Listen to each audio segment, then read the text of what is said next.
मुंबईतले त्या सकाळी वातावरणात एक वेगळीच उत्सुकता होती। अनेक वर्ष अरुंद चाळीत असलेल्या कुटुंबियांच्या डोळ्यात आज स्वप्न रंगत होती।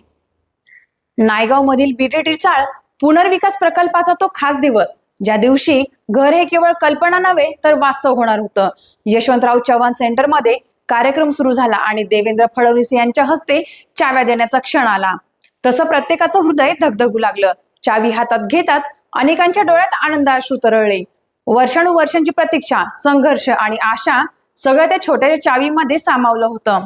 पहिल्या टप्प्यात 864 कुटुंबियांना त्यांचा नव्या घराचा हक्क मिळाला। एकनाथ शिंदे आणि इतर मान्यवरांच्या उपस्थितीत हा सोहळा अधिकच खास झाला होता।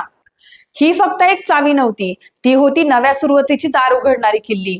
आता या घरातून उभं राहणार होतं नवीन आयुष्य, सुरक्षित, सन्मानपूर्वक आणि उज्ज्वल असणारं। अशाच घडामोडींसाठी पाहत रहा टाइम्स ऑफ महाराष्ट्र।